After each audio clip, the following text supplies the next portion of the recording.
Hey guys, it's Dash Zach back with another review, this time of the Mechlands Blade75. And let me tell you right off the bat, this is supplanted the Cypher 81 from Maker as my favorite typing experience on a keyboard. I've been daily driving this for work for the last 3 weeks and having a great time doing it. It's got an aluminum case, a knob, and a typing feel and sound to die for. So at $100, could this possibly be the endgame keyboard for you? Let's find out.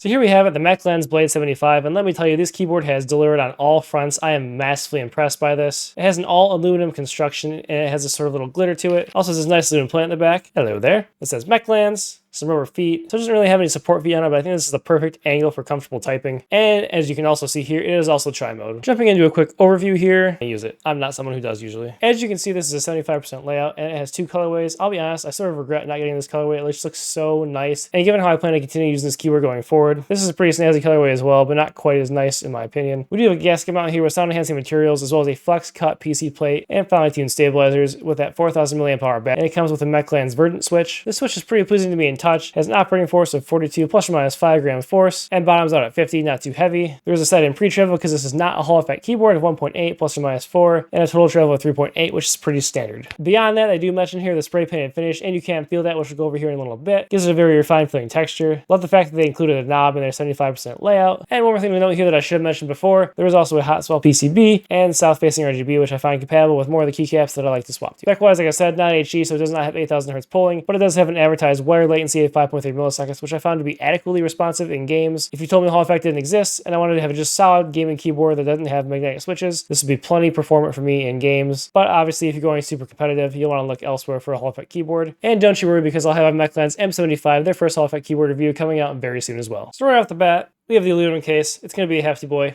Let's weigh it. This thing comes in at a solid 3.84 pounds, or 1,600 grams, this being slightly heavier, a few grams more than the iRock MG75 Pro that I reviewed, so very similar overall. Grabbing one of the keycaps off here, and I'm not sure if you can tell from looking at this, but it does feel like it's spray painted. Like, I don't know how to describe that really. It's like a slightly matte feeling, so a little bit of a texture compared to your average keycap. Feels very satisfying to the touch, and again, double shot PBT. Grabbing one of the switches, man, I love this tool.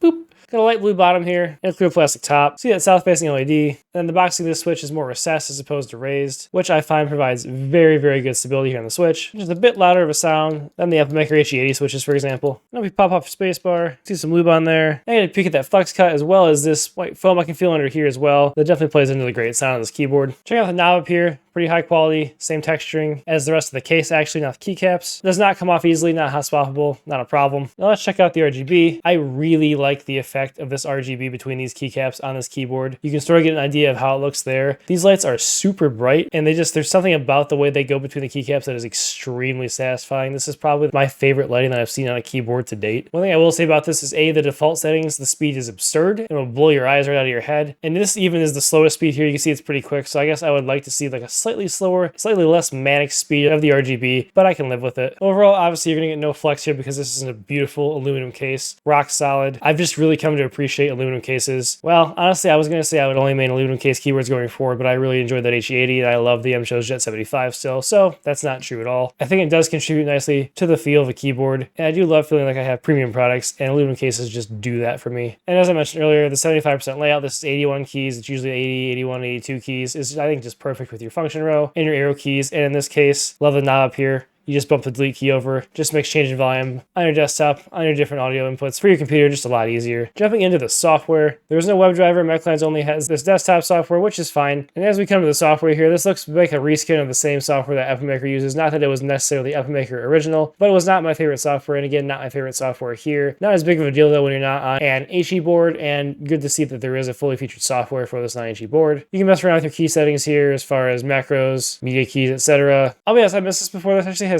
what appears to be like a snap tap, which is not something you usually see on a non-HE keyboard, but I will note that this is much less effective without continuous rapid trigger and adjustable actuation, but a very interesting thing to note for sure. Beyond that, we have mostly just your standard keyboard software. You can set your macros, change your light setting. I always love the flowers blooming, dancing flower petals, whatever setting on a keyboard. I always crank down the speed, crank up the brightness, and then as usual, you can share your settings with other people, create your account, blah, blah, blah, and do your updates here. Talking about performance, if you remember, I said earlier in the video, this has roughly a 5 millisecond latency in wired mode, which is perfectly acceptable if your average gaming, but not quite the max speed you would expect from a Hall effect keyboard with like 8000 hertz and the 1/8 of a millisecond response time. Like I said, it's still very responsive in game, so if you're not someone who likes rapid trigger, who likes custom actuation, very low touchy keys, and wants a very high quality experience, this might be the keyboard for you. I use this mostly for work, I'll be honest, and I've been maining the Cypher 81 for like most of my typing as a developer for a couple months now, and this has actually supplanted that. Just the premium aluminum case feel, even the texture of these keycaps, and the sound, which you'll hear here in a little bit, are very, very satisfying. The feel on this is just, it's very satisfying. It's like the perfect amount of force needed without being too heavy or too light. I type very accurately on this keyboard. The sound of the keyboard is present, it's very satisfying, but it's not over the top, which is exactly the kind of sound that I like.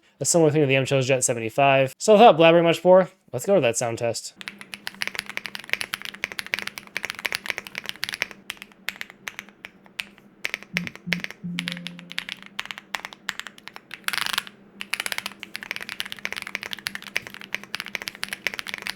So yeah, in my opinion, one of the better typing sounds and feels that I've encountered recently on a keyboard. So my overall thoughts on this keyboard are, it is absolutely amazing if you're not in the market for an HE keyboard. It is as good as advertised, if not better. I'd heard about this keyboard before reviewing it, and it did not disappoint me in any way, shape, or form. Love the form factor of the knob. The RGB really pops. Keycaps feel premium. Case feels premium. Sounds on point. Feels on point. I really have no complaints about this keyboard. Honestly, if this was a Hall effect keyboard, I might just main it and never review a keyboard again. That's obviously not true, but it is that good. It comes in at $100, so a slightly premium price, but nothing crazy. $100, in my opinion, for a keyboard that can perform for you in game if you're not going overly competitive, and just for everyday typing, is a very fair ask. Super impressed with what I've seen here from the Blade75 and Mechlands, and very stoked to start testing out and soon review their M75, their first foray into Hall effect keyboards. That about wraps up for my thoughts on the Mechlands Blade75. You can follow me on X at DasherZach. Join up on my Discord server to talk about peripherals all day long. Check out the Mousecast podcast, and with that, we'll see you.